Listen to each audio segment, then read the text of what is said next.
Do you feel like you've done everything you can, but your partner is just not changing? Are you getting tired of trying so hard and yet finding yourself stuck in the same negative pattern? When you really crave change, but your partner seems unavailable or unsupportive, it can make you feel frustrated, helpless, and unseen.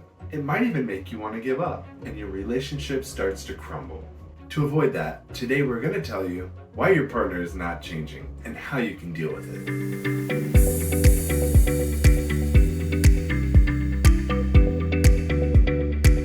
First, let's understand why they won't change.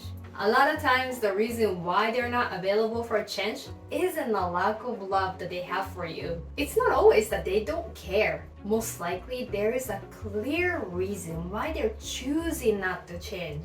Now you're asking, what is the reason then? Why do they want to keep it this way, right? One possible reason is fear. Change can be scary for anybody, and your partner might be feeling the fear of the unknown.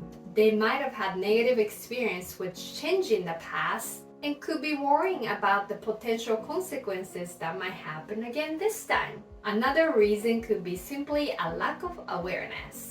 Your partner may not realize how big of an impact this is on you or the relationship, or in other cases, they might feel attacked when this is brought up, so they shut down, or feel like nothing they do is good enough, so they have given up already. Right now, you might feel so sad or angry that your needs are not met by your partner. Of course, your feelings are valid, but keep in mind that they have their reasons too.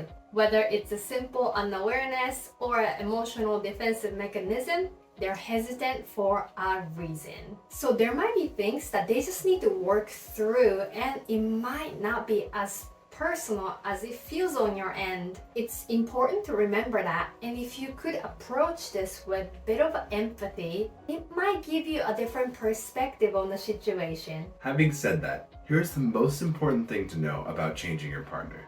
It is that you can't change them. It's crucial to realize that you have to respect their own thoughts and feelings. With that as the base, finding the middle ground where you both can be comfortable is the challenge. Ultimately, it's not about changing them. A couple with a strong relationship seems like they are two peas in a pod. However, no matter how close you are with your partner, you are two individuals, and what you think and feel are never exactly the same. And your perspective and beliefs could be different too. Trying to change someone by pressuring them actually has the opposite effect. Let me tell you a couple ways of pressuring that you might be doing that you might be unaware of. For example, trying to change someone's way of thinking by proving what you're saying is right is pressure. It's also the same case if you're trying to change them by pointing out what is wrong with their thoughts. It could also be a silent pressure, like being angry at them or changing how you treat them. This pressure method makes it easy to get your partner to follow what you want them to do. It might seem like they have changed quickly, but this is not a long-term solution. Humans don't want to be changed by others. We have a basic desire to decide what we do. So when we feel forced or feel like our freedom is threatened, we get defensive and resistant, even when what was presented to us feels like the better option. If it feels forced, the natural reaction for us to do is fight back.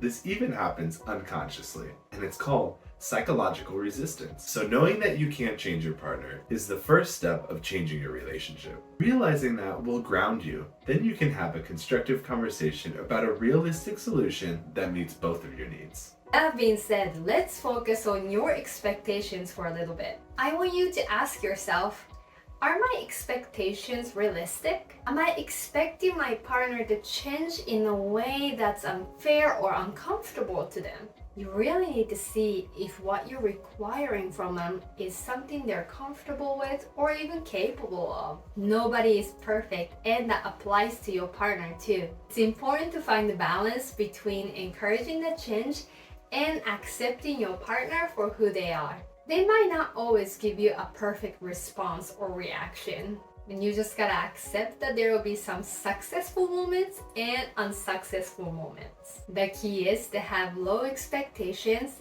and understand that change might happen at their own pace. So if we can't expect them to change, what can we do? The most we can do is express our feelings the right way.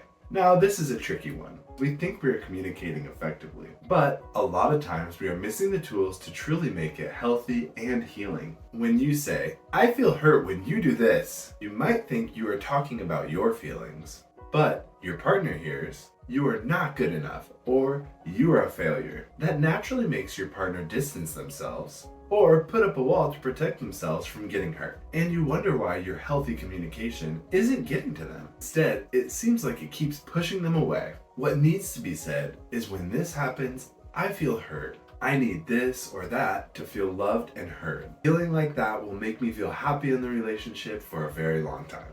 It actually takes a lot of courage, energy, and thoughts to be this vulnerable.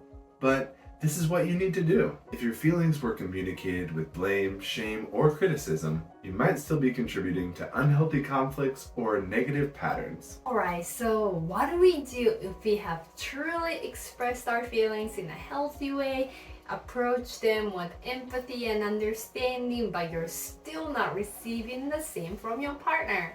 If that is happening in your relationship, then it is time to reconsider setting boundaries. If they said your feelings your problem, I don't care how you feel, then the relationship dynamic and give and take, the care is clearly unbalanced. So if you did everything you can with a healthy communication and a constructive resolution, and they're still giving nothing into the relationship, that is their decision. And again, we can't change that either. When we say don't expect them to change, that doesn't mean your needs have to be ignored. Yes, the relationship takes patience, and the negative cycle that you've fallen into will not change overnight. But if your partner continuously shows that they don't care about your well-being, you need to know when to step back. If you feel manipulated, respected, or things get toxic, putting up with that is just unhealthy. So always make sure that your growth and well-being is not compromised in this process. You have already started your journey of building emotional maturity and healthy relationships. So you don't need to surround yourself with something that will set you back from living the best version of yourself. We all want to feel seen, heard, and loved. Some things in your life, including your partner, might not be in your control. But there are things that you can do to set yourself up for the life that you deserve. If you're ready to grow a happier and healthier relationship, don't forget to smash that like button, subscribe, and hit the notification bell so you don't miss any of our future content.